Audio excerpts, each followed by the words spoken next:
അസ്സലാമു അലൈക്കും വറഹ്മത്തുള്ളാഹി വബറകാതുഹു. ബിസ്മില്ലാഹ് വൽഹംദുലില്ലാഹ് അസ്സലാത്തു അസ്സലാമു അലാ അശ്റഫിൽ മുർസലീൻ വഅലാ ആലിഹി വസഹ്ബിഹി അജ്മഈൻ അമാ ബഅദ്. ഫഖദ് ഖാല അല്ലാഹു തആല ഇന്നല്ലാഹ വമലായികതുഹു യുസല്ലൂന അലൻ നബി യാ അയ്യുഹല്ലദീന ആമനൂ സല്ലൂ അലൈഹി വസല്ലിമൂ തസ്ലീമാ.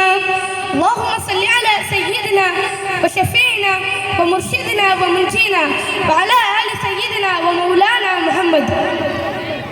ഏറ്റവും ആദരണീയരായ ഉസ്താദ്മാരെ, സ്നേഹം നിറഞ്ഞ രക്ഷിതാക്കളെ, എൻ്റെ പ്രിയപ്പെട്ട കൂട്ടുകാരെ, നമ്മുടെ തിരുനബി മുഹമ്മദ് മുസ്തഫ സല്ലല്ലാഹു അലൈഹി വസല്ലം തങ്ങളുടെ ജന്മദിനം ആഘോഷിക്കുന്ന ഈ വേളയിൽ സ്വലാത്തിലൂടെ തിരുനബിയിലൂടെ സ്വർഗത്തിലേക്ക് എന്ന വിഷയത്തെക്കുറിച്ച് ഏതാനും ചില വാക്കുകൾ സംസാരിക്കാനാണ് ഈ വിനീതൻ നിങ്ങളുടെ മുന്നിൽ നിൽക്കുന്നത്. അതിന് അല്ലാഹു തൗഫീഖ് നൽകുമാറാകട്ടെ. ആമീൻ. സ്വലാത്തിന്റെ മഹത്വത്തെ അടയാളപ്പെടുത്താൻ ഈ കൊച്ചു പ്രസംഗം തെല്ലുമാവില്ല. കാരണം അത്രയും അനന്തമാണ് അതിന്റെ മഹത്വം. ഖുർആനിൽ അല്ലാഹു പറഞ്ഞല്ലോ, അല്ലാഹുവും അവന്റെ മാലാഖമാരും നബി സല്ലല്ലാഹു അലൈഹി വസല്ലം തങ്ങളുടെ പേരിൽ സ്വലാത്ത് ചൊല്ലിക്കൊണ്ടിരിക്കുകയാണ്.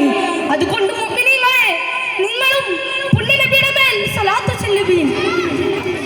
ഇത്രമാത്രം മതി സ്വലാത്തിന്റെ മഹത്വത്തെ പറ്റി നമുക്ക് മനസ്സിലാക്കാൻ. സ്വലാത്തിനെ കൂടാതെ മറ്റൊരു അമലും ഞാൻ ചെയ്തിട്ടുണ്ടെന്ന് റബ്ബ് പറഞ്ഞിട്ടില്ല. മാത്രമല്ല, എല്ലാ അമലുകളും ഇഖ്ലാസിന്റെ അടിസ്ഥാനത്തിലാണ് അല്ലാഹു സ്വീകരിക്കുന്നത്. എന്നാൽ സ്വലാത്തിന്റെ കാര്യത്തിൽ ഇഖ്ലാസ് നിർബന്ധമില്ല. നബി സല്ലല്ലാഹു അലൈഹി വസല്ലം തങ്ങൾ സ്വലാത്തിന്റെ പ്രതിഫലത്തെ കുറിച്ച് പറഞ്ഞ കുറച്ച് ഹദീസുകൾ നമുക്ക് കാണാം. ദുന്യവിയും ഉഖ്റവിയുമായ കാര്യങ്ങൾ പരിഹരിക്കപ്പെടാൻ സ്വലാത്ത് മുഖേന കഴിയും.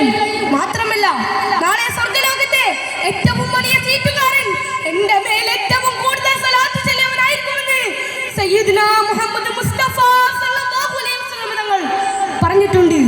ഒരു ദിനം പതിവിലേറെ പുഞ്ചിരി തൂകിയ മുത്തുനബിയെ കണ്ടപ്പോൾ സഹാബത്ത് ചോദിച്ചു, എന്റെ തിരുനബിയെ, വല്ലാത്ത മുഖപ്രസന്നത. തിരുനൂർ പറഞ്ഞു, ഇന്നലെ രാത്രി റബ്ബ് എനിക്ക് ദിവ്യ സന്ദേശം തന്നു. ആരെങ്കിലും എന്റെ മേൽ ഒരു സ്വലാത്ത് ചൊല്ലിയാൽ അവന് 10 നന്മകൾ രേഖപ്പെടുത്തുകയും അവന്റെ 10 ദോഷങ്ങൾ ഇല്ലാതാക്കുകയും ചെയ്യുമെന്ന്.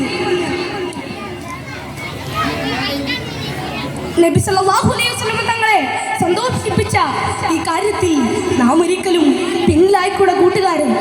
മരണസമയം മുത്തുനബിയുടെ സഹായവും ഖബറിൽ സുരക്ഷയും ഹൗദുൽ കൗസർ പാനഭാഗ്യവും സ്വർഗീയ പ്രവേശനമടക്കമുള്ള നിരവധി നേട്ടങ്ങൾ നമുക്ക് സ്വലാത്ത് മുഖേന ലഭിക്കും. നാം ഒരിക്കലും സ്വലാത്തിന്റെ കാര്യത്തിൽ മടിയന്മാരാകരുത്. പുണ്യ മദീനത്തിൽ നബി സല്ലല്ലാഹു അലൈഹി വസല്ലം തങ്ങളുടെ സ്വഹാബാക്കളിൽ നിർത്താതെ സ്വലാത്ത് ചൊല്ലുന്ന ഒരു സഹാബി ഉണ്ടായിരുന്നു. ജൂതന്മാർക്ക് ഇതത്ര പിടിച്ചില്ല. കാട്ടിൽ മരം വെട്ടി ജീവിക്കുന്ന ആ പാവം സഹാബി ഒരിക്കൽ കാട്ടിൽ പ്രവേശിച്ചതും ജൂതകിങ്കരന്മാർ വളഞ്ഞു. മുഹമ്മദിനെ പ്രകീർത്തിക്കുന്ന നാവ് ഞങ്ങൾ അരിഞ്ഞെടുക്കുമോ എന്ന് ആക്രോശിച്ച് ആ പരിശുദ്ധ നാവ് അവർ അരിഞ്ഞെടുത്തു. ദുഃഖം കൊണ്ട് രക്തം പുരണ്ട നാവും കയ്യിൽ പിടിച്ച് ആ സ്വഹാബി തിരുസന്നിധിയിലെത്തി. ഇനി എങ്ങനെ ഞാൻ തിരുനൂറിന്റെ മേൽ സ്വലാത്ത് ചെല്ലുമെന്നായിരുന്നു അദ്ദേഹത്തിന്റെ സങ്കടം. തിരുനൂർ അദ്ദേഹത്തെ സാന്ത്വനിപ്പിച്ചു.